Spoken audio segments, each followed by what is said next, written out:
Hi guys, ఈరోజు ఈ వీడియోలో మనం మాట్లాడుకోబోయే టాపిక్ వచ్చేసి ఓప్స్ కాన్సెప్ట్. నేను ప్రీవియస్గా చాలా టాపిక్స్ కవర్ చేశాను షీ షార్ట్ మీద. ఆ టాపిక్స్ అన్నీ డిస్క్రిప్షన్లో పెట్టాను. అవి లింక్స్ అయితే మీరు చూసి ఈ తర్వాత ఈ వీడియో చూడండి, అప్పుడు మీకు ఇంకా క్లారిటీగా అయితే అర్థమవుతుంది. First of all, thank you for watching and please subscribe my channel. Ops concept. OOPS stands for Object Oriented Programming Language, and programming about writing the procedure methods and that perform operations that data. While object oriented programming is about creating objects that contains data and methods. ఈ object oriented programming లాంగ్వేజ్లో object అనేది contain చేస్తుంది ఏంటి అంటే డేటాని and మెథడ్స్ని. ఆ డేటాని మెథడ్స్ని మనం మెయిన్ మెథడ్లో ఎగ్జిక్యూట్ చేస్తాం. And object oriented programming has a several advantages ఉన్నాయి దీనికి. And ops as a fastest easiest execution. ఇది ఫాస్ట్గా మనం ఎగ్జిక్యూట్ చేయొచ్చు, ఈజీగా ఎగ్జిక్యూట్ చేయొచ్చు and provide a clear structure of the programming. And ఈ OOPS కాన్సెప్ట్ ద్వారా మనం క్లియర్ స్ట్రక్చర్ ప్రోగ్రామింగ్ లాంగ్వేజ్ని ఎగ్జిక్యూట్ చేయొచ్చు.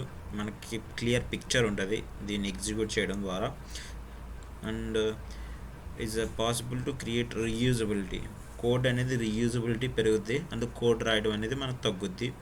అండ్ మనం కోడ్ రాసిన కోడ్ని రీయూజబుల్గా కోడ్ యూజ్ చేయొచ్చు. అండ్ మనం వేరేగా ఇంకా కోడ్ క్రియేట్ చేయాల్సిన అవసరం ఉండదు ఆబ్జెక్ట్ ఓరియంటెడ్ ప్రోగ్రామింగ్ లాంగ్వేజ్లో. అండ్ మనకి ఆబ్జెక్ట్ ఓరియంటెడ్ ప్రోగ్రామింగ్ లాంగ్వేజెస్ అనేవి చాలా లాంగ్వేజెస్లో ఇది common, object oriented programming language. And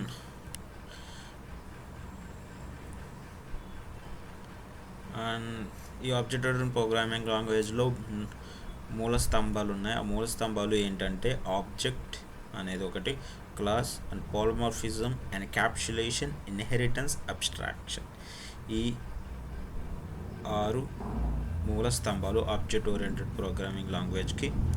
and object అనేది ఒక వస్తువు అంటాం, మనం తెలుగులో అయితే ఒక వస్తువు అంటాం, ఇంగ్లీష్లో ఒక ఆబ్జెక్ట్ అంటాం. ఈ ఆబ్జెక్ట్ అనేది క్లాస్లో ఉంటుంది. క్లాస్లో ఉన్న అన్ని ఆబ్జెక్ట్స్ని ఒక ఆబ్జెక్ట్ ద్వారా మనం కాల్ చేయొచ్చు. అండ్ క్లాస్ నేమ్తో మనం ఆబ్జెక్ట్ క్రియేట్ చేసి క్లాస్లో ఉన్న ఆబ్జెక్ట్స్ అన్నీ మనం కాల్ చేయొచ్చు. మీకు ఇంకా క్లారిటీగా ఉంటుంది. నేను నెక్స్ట్ ఈ టాపిక్లో చూద్దాం. What are the classes and objects. ఆ 2 టాపిక్లో ఇప్పుడు చూద్దాం. Classes and objects are the 2 main aspects of the object oriented programming language. And look at the following is installation and see the difference between classes and objects. క్లాసెస్లో ఒక fruit అనేది మనం class కింద తీసుకుంటే అండ్ దాన్ని define చేసినప్పుడు objects అనేది Apple, banana, mango. అంటే మనం ఇదొక నామవాచకం అనుకుంటే, అంటే ఒక ఫ్రూట్ అనుకుంటే ఇది యాపిల్, బనానా, మ్యాంగో, అవన్నీ ఆబ్జెక్ట్స్ అవుతాయి. ఇది ఒక కార్ అని తీసుకుంటే అది ఏ కార్ అంటే వాల్వా, ఆడియో, టొయాటో, ఇలా. అంటే మనం బైక్ అని తీసుకుంటే గ్లామర్, హీరో, హోండా, ఇలా అన్నీ వస్తాయి. ఇలా మనం డిఫైన్ చేసుకోవచ్చు ఆబ్జెక్ట్ అంటే అండ్ క్లాసెస్ అంటే. అండ్ క్లాసెస్ అంటే మనం దేనైనా తీసుకోండి, మ్యాక్సిమం ఏదైనా మనం తీసుకుందాం. ఏదైనా మన క్లాస్ అనేది ఈ సర్కిల్లో మనం ఎన్ని